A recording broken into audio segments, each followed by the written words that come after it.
अच्छा दोस्तों, graphic design में 2 चीज़ें बहुत अहम हैं। एक है क्रिएटिविटी और दूसरी है टेक्निकल नॉलेज। जी हाँ, हमारे डिज़ाइंस के अंदर क्रिएटिविटी तो होनी ही चाहिए, लेकिन उसके साथ-साथ टेक्निकली भी हमारे डिज़ाइंस को बिल्कुल ठीक होना चाहिए। दोस्तों, टेक्निकल हवाले से अगर बात की जाए, तो ग्राफिक डिज़ाइन के अंदर स्केल की बहुत ज़्यादा इम्पोर्टेंस है। जैसा कि पिछले लेक्चर में हमने देखा, रिसर्च के हवाले से, कॉन्सेप्ट डेवलपमेंट के हवाले से, और हमने ये जाना कि ब्रेनस्टॉर्मिंग के थ्रू हम क्रिएटिव आइडियाज़ किस तरह से बना सकते हैं। अब हम ये देखने की कोशिश करेंगे कि वो कौन सी टेक्निकल चीज़ है जो बहुत इंपॉर्टेंट है ग्राफिक डिज़ाइन के अंदर हमारे डिज़ाइंस को स्टेबल करने के लिए। तो दोस्तों, वो चीज़ है स्केल। स्केल से मेरी यहाँ पे मुराद है किसी भी चीज़ को मेजर करना, चाहे वो कोई ऑब्जेक्ट है, कोई शेप है या कोई भी दूसरी चीज़। मेजरमेंट का मतलब है स्केल। दोस्तों, एक मिसाल देखते हैं। फॉर एग्जांपल, अगर आपको कोई घर बनवाना है और अपने घर के लिए आप आर्किटेक्ट के पास नक्शा बनवाने जाते हैं, तो मुझे ज़रा ये तो बताइए कि आप उस आर्किटेक्ट को सबसे पहले क्या इन्फॉर्मेशन प्रोवाइड करेंगे?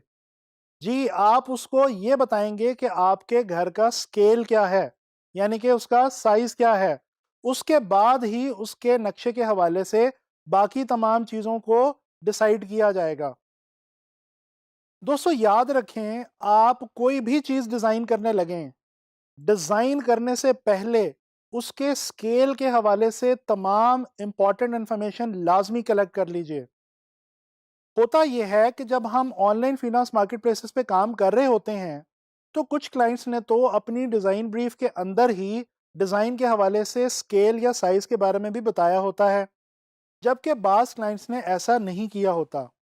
तो कोशिश करें कि क्लाइंट से पूछ लें या वो इन्फॉर्मेशन किसी तरह से कलेक्ट कर लें कि आप जो भी चीज़ डिज़ाइन करने जा रहे हैं, एक्चुअली उसका स्केल क्या है। दोस्तों, स्केल की ग्राफिक डिज़ाइन में जो इम्पोर्टेंस है वो इस तरह से भी बहुत ज़्यादा है कि हमें मालूम है ग्राफिक डिज़ाइन में हम जो भी चीज़ डिज़ाइन करते हैं, उसने कहीं ना कहीं किसी ना किसी सूरत में जाके एग्जीक्यूट होना होता है, प्रोड्यूस होना होता है। तो दोस्तों, प्रोडक्शन या एग्जीक्यूशन के हवाले से स्केल बहुत ही ज़्यादा इम्पॉर्टेंट चीज़ है। पोस्टर की एग्जांपल ले लीजिए। अब पोस्टर मिसाल के तौर पे एक दीवार पे लगना है। ज़ाहिर बात है कि उसका जो साइज़ होगा वो उसी दीवार के हवाले से डिसाइड किया जाएगा, जिस दीवार के ऊपर उसको प्रिंट होने के बाद जाके लगना है। अब पोस्टर डिज़ाइन करने से पहले हमें उस पोस्टर का उस वॉल के हिसाब से स्केल का अंदाज़ा लेना होगा और उसी स्केल के ऊपर उस पोस्टर को डिज़ाइन करना होगा।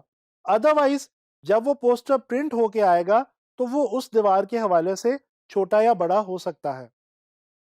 अच्छा, इसी तरह से अगर हम बात करें मैगज़ीन ऐड की,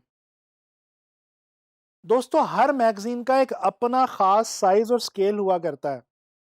अगर हम अपनी मर्ज़ी से किसी भी साइज़ या स्केल का मैगज़ीन ऐड बना दें, तो वो हमारे उस मैगज़ीन के अंदर फिट इन नहीं होगा, जिसके अंदर बेसिकली उसको जाके प्रिंट होना है।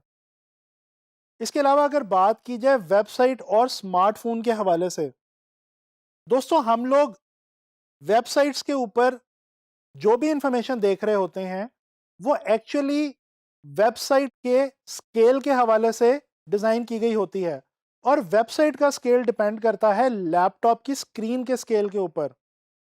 इसी तरह से हमारे जो स्मार्टफ़ोन में जो वेब एप्लीकेशंस हैं, इनको भी स्मार्टफ़ोन की स्टैंडर्ड स्क्रीन साइज़ेस के हवाले से ही स्केल आउट किया जाता है।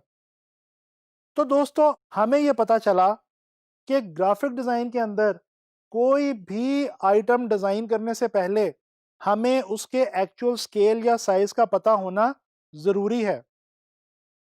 लिहाज़ा अब आप लोगों ने कोशिश ये करनी है कि ग्राफिक डिज़ाइन के अंदर डिज़ाइन करते हुए स्केल का ख़ास ख़्याल रखें। दोस्तों, इस कोर्स के अंदर आगे चल के जब मैं आप लोगों को डिफरेंट आइटम्स डिज़ाइन करनी सिखाऊंगा, जैसा कि पोस्टर, मैगज़ीन ऐड और वेबसाइट वगैरह, तो उस वक्त मैं आप लोगों को इन तमाम चीज़ों के स्टैंडर्ड स्केल, स्टैंडर्ड साइजेस भी बताऊंगा। आप लोगों ने उन स्टैंडर्ड साइजेस को ध्यान से नोट कर लेना है। और आने वाले वक्त में जब आप लोग इन चीज़ों को खुद से डिज़ाइन करने लगेंगे, तो आपने कोशिश करनी है कि इनको या तो इनके स्टैंडर्ड साइज़ेस के हवाले से डिज़ाइन करें या फिर क्लाइंट की दी गई रिक्वायर्ड स्केल के हवाले से डिज़ाइन करें। इसी तरह से आप इस चीज़ को श्योर कर सकते हैं, यकीनी बना सकते हैं कि आपका डिज़ाइन कल को कहीं भी जाके जब एग्ज़ीक्यूट होगा या प्रोड्यूस होगा, तो वो अपनी सही हालत में मौजूद रहेगा और वो सही तरह से अपना मैसेज कम्युनिकेट कर पाएगा।